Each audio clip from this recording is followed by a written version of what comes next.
Hi అండి, అందరికీ నమస్కారం. Welcome to my channel. ఈ వీడియోలో ఏపీ ఉద్యోగ పెన్షనర్లకు ఇన్కమ్ ట్యాక్స్ ఫైలింగ్పై తాజా సమాచారం అండి. సో పూర్తి వివరాలు అయితే వీడియో ద్వారా తెలుసుకుందాం. వీడియోని ఎక్కడ కానీ స్కిప్ చేయకుండా ఎండ్ వరకు చూడండి, అప్పుడే పూర్తి ఇన్ఫర్మేషన్ అర్థమవుతుంది. వీడియోకి ఒక లైక్ కొట్టండి ఫ్రెండ్స్. వీడియోలోకి అయితే వెళ్ళిపోదాము. సో ఇన్కమ్ ట్యాక్స్ ఫైలింగ్ గురించి పూర్తి సందేహాలు అవన్నీ కూడా మనకు ఈ వీడియో ద్వారా అయితే తెలిసిపోతున్నాయి ఫ్రెండ్స్. ఫైలింగ్ అనేది ఇన్కమ్ ట్యాక్స్ కట్టేవారు మరియు కట్టని వారు కూడా, అంటే ఇన్కమ్ ట్యాక్స్ పడని వారు కూడా అయితే ఫైల్ చేయొచ్చండి. సో చేయాలి కూడా. ఫైలింగ్ చేసేటప్పుడు గుర్తుంచుకోవాల్సిన కొన్ని విషయాలు అయితే ఉన్నాయండి. ప్రొఫైల్లో ఏమైనా మార్పులు చేయవలసి ఉంటే చేసుకోవాలి. అవి ఎలాంటివంటే అడ్రస్ కానీ, ఫోన్ నెంబర్ కానీ, ఈమెయిల్ ఐడి కానీ, బ్యాంక్ ఐఎఫ్ఎస్సి కోడ్స్ కానీ, ఇవి ఏమైనా కూడా బ్యాంక్ డీటెయిల్స్ మనము ఇన్కమ్ ట్యాక్స్లో ఈ డీటెయిల్స్ అయితే చేంజ్ చేసుకోవచ్చు. మీకు ఏమైనా రీఫండ్ అమౌంట్ వచ్చేది ఉంటే తప్పనిసరిగా బ్యాంక్ అకౌంట్ను రీవాలిడేట్ అయితే చేయాల్సి ఉంటుంది. ఓటీపీ సహాయంతో పాన్ కార్డుకు లింక్ ఉన్న బ్యాంక్ అకౌంట్ని సెలెక్ట్ చేసుకోవాలి, లేకపోతే కొత్త అకౌంట్ క్రియేట్ చేసుకోవాలి. ఒకవేళ ఎన్పిఎస్ ఎంప్లాయీస్ కనుక అయితే గ్రాస్ అమౌంట్కు ఎన్పిఎస్ ఎంప్లాయర్ కాంట్రిబ్యూషన్ కూడా యాడ్ చేసుకోవాలి.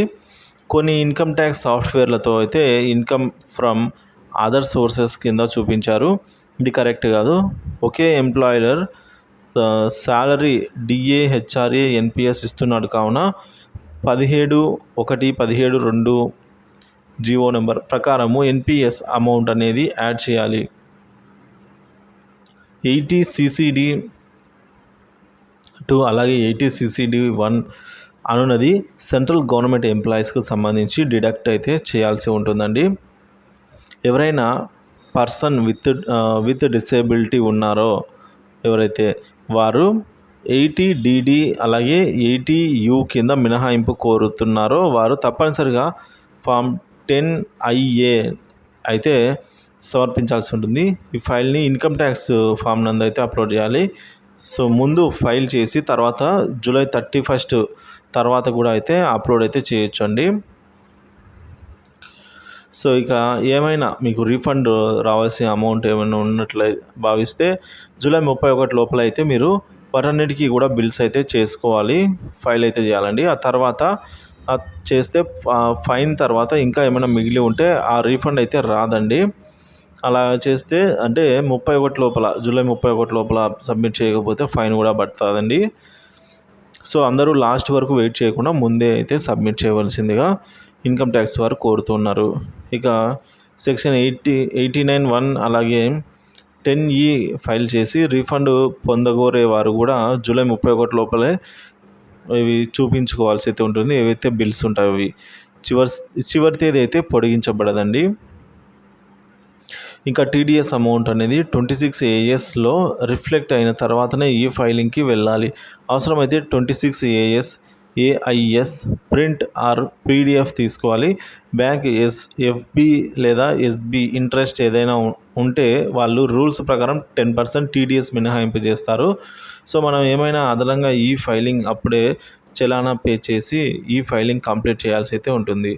ఇతరుల మాటలు నమ్మి health or treatment or hospitals bill అని చెప్పి 80DD కింద మినహాయింపులు తీసుకోరాదు. గూగుల్లో ఒకసారి ఆ సెక్షన్ గురించి ఎవరికి వారే క్షుణ్ణంగా చదివి అర్థం చేసుకోవాలి. లేకపోతే సెక్షన్ 1336 కింద అయితే మీకు అసెసింగ్ ఆఫర్స్ అయితే ట్రీట్మెంట్ డాక్యుమెంట్స్ అడిగితే అవి సెక్షన్ కిందికి రాదు, అంటే పెనాల్టీ ప్లస్ ట్యాక్స్ 2 పే చేయాల్సి అయితే ఉంటుంది. ఎవరైనా తప్పు ఆదాయంని రిపోర్ట్ చేస్తూ ఉంటే వెంటనే డిఫెక్టివ్ నోటీస్ అనేది రావడం జరుగుతుందండి.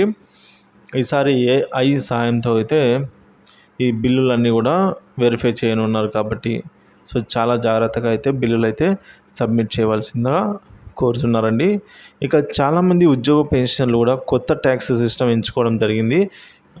సో అటువంటి వారు తప్పనిసరిగా AISలో అన్ని బ్యాంకులకు FD ఇంట్రెస్ట్, SB వడ్డీ మొత్తం చేసి ఫైలింగ్ చేసే సమయంలో ఇన్కమ్ ఫ్రమ్ అదర్ సోర్సెస్ దగ్గర FD లేదా సేవింగ్ అకౌంట్ ఇంట్రెస్ట్ దగ్గర విధిగా అయితే నమోదు చేయాలి అని మినహాయింపు అయితే ఉండదు. కావున అదనంగా పన్ను అయితే చెల్లించవలసి ఉంటుంది. ఎవరైనా మ్యూచువల్ ఫండ్స్ లేదా షేర్ మార్కెట్లలో కనుక పెట్టుబడులు పెట్టి ఉంటే అటువంటి వారికి 1,00,000కు పైన LTCG లేదా STCG వస్తే అప్పుడు మాత్రమే ITR 2 వెళ్ళాలి. మ్యూచువల్ ఫండ్ లాభాల మీద 1,00,000 వరకు మినహాయింపు ఉంది. మన గరిష్ట ఆదాయం వనరు వేతనమే కాబట్టి మోస్ట్లీ ITR 1 ఎంచుకోవాల్సి అయితే ఉంటుంది. ఇక జూలై 31 వరకు కూడా TDS కాకపోతే ఎవరికి వారు నిల్ ట్యాక్స్ రిటర్న్ ఫైల్ చేయాలండి. 234F కింద అయితే ఫైన్ పడదు. ఇప్పుడు ఆగస్టు నుండి డిసెంబర్ వరకు వేచి చూసి TDS తర్వాత రివైజ్డ్ రిటర్న్ ఫైల్ చేస్తే సరిపోతుంది. అలా కాకుండా నేరుగా ఆగస్టు తర్వాత TDS ఫైల్ అయ్యాక చేస్తే కనుక ఫైన్ చెల్లించవలసి ఉంటుంది అని చెప్తున్నారు. ఇక మీరు తీసుకున్న గృహ లోను రుణం పైన అయితే వడ్డీని కరెక్ట్ సెక్షన్లో ఎంటర్ చేయండి. 2L వరకు 2 lakhs వరకు 24B, ఆ తర్వాత 80EE 80EEA మీ రుణం మంజూరుని బట్టి ఎంటర్ అయితే చేయండి. ఈ ఫైలింగ్ ప్రాసెస్ అయ్యాక మీకు వచ్చిన నోటీస్ నెంబర్ చెక్ చేసుకోవాలి. ఏమైనా డిఫెక్ట్స్ నోటీస్ వచ్చి ఉంటే కనుక డిఫెక్టివ్ ఉంటే మనము చేసిన ఈ filing values income tax department వద్ద ఉన్న సమాచారం ప్రకారం క్యాలిక్యులేట్ చేసి ఈ మెయిల్ ద్వారా అయితే సమాచారాన్ని ఇస్తారండి. ఇక 80G కింద ఏమైనా అమౌంట్ కనుక కాంట్రిబ్యూట్ చేసి ఉంటే మీ డోనర్ దగ్గర ఆన్లైన్ రిసిప్ట్ దగ్గర పెట్టుకోండి. అందులో donor pan number, address, pin అయితే ఉండాలి. సో మన అవగాహన ప్రకారంగా మనం EHS కింద కాంట్రిబ్యూట్ చేస్తే అమౌంట్ అనేది 80G కింద చూపాలి. ఎందుకంటే 80D అనేది హెల్త్ ఇన్సూరెన్స్, అది IRDA నిర్దేశిత హెల్త్ ఇన్సూరెన్స్ కంపెనీలకే వర్తిస్తుంది. మనం చేసేది employees health scheme EHS health insurance కాదు. కాబట్టి ఈ విధంగా 80G కిందనే చూపాల్సి అయితే ఉంటుంది. ఉద్యోగులు ఎవరు section 80DD and section 80U రెండు ఎట్టి పరిస్థితుల్లోనూ క్లెయిమ్ చేయకూడదు. ఒకటి మాత్రమే క్లెయిమ్ చేయాల్సి ఉంటుంది, 80DDలా లేదంటే 80Uనా అనేది. పెన్షనర్లు వారికి వచ్చే పెన్షన్ కానుకపై అయితే ఫ్యామిలీ పెన్షన్ వస్తూ ఉంటే ఆదాయాన్ని కూడా చూపాలి. ఫ్యామిలీ పెన్షన్కు 15,000 వరకు మినహాయింపు ఉంటుంది.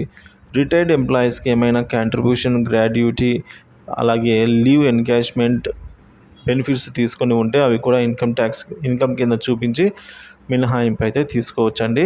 ఇక రిటైర్మెంట్ బెనిఫిట్స్ అన్నీ కూడా మినహాయింపులు వర్తిస్తాయి. అధిక మొత్తంలో డబ్బులు అకౌంట్ జమ అయినప్పుడు కంపల్సరీగా ఐటీలో చూపాలి. ఏమైనా ప్రాపర్టీ కొనేటప్పుడు, లేక FD చేసేటప్పుడు, లేక మ్యూచువల్ ఫండ్లో ఇన్వెస్ట్ చేసేటప్పుడు ఇన్కమ్గా ITRలో చూపకపోతే రిజెక్ట్ అయ్యే అవకాశం కూడా ఉంటుంది. హై వాల్యూ ట్రాన్సాక్షన్ జరిగినప్పుడు ఇట్టే AIRలో అయితే తెలిసిపోతుంది. ఇక ఈ ఫైలింగ్ కంప్లీట్ కాకముందే PDFని ఒకసారి క్షుణ్ణంగా పరిశీలించండి. Tax to be payable or refundable కాలంలో 0 అయ్యే విధంగా చూసుకోవాలి. డిక్లేర్ చదివి ఆధార్ OTP ఎంటర్ చేయాలి. ఇక 120 రోజుల లోపు మీకు రావాల్సిన రీఫండ్ రాలేదు అంటే మీరు టోల్ ఫ్రీ నెంబర్కి కాల్ చేసి కాంటాక్ట్ అవ్వచ్చండి. సో వారు మీ స్టేటస్ని అయితే చెక్ చేసి చెప్తారు. సో మీకున్న అన్ని మినహాయింపులను ప్రూఫ్ ఉంటే మాత్రమే క్లెయిమ్ చేసుకోండి. అదేవిధంగా మీకున్న ఆదాయ వనరులను చూపి ట్యాక్స్ పే చేసి టెన్షన్ లేకుండా ఉండండి. కొన్నిసార్లు ప్రాసెస్ అయ్యాక నోటీస్ కూడా వస్తుంది. సో అలాంటివి జరుగుతూ ఉంటాయి. సో ఇది ఫ్రెండ్స్ ఇవాళ వీడియో నచ్చినట్లయితే లైక్ చేయండి, షేర్ చేయండి. Thank you for watching this video.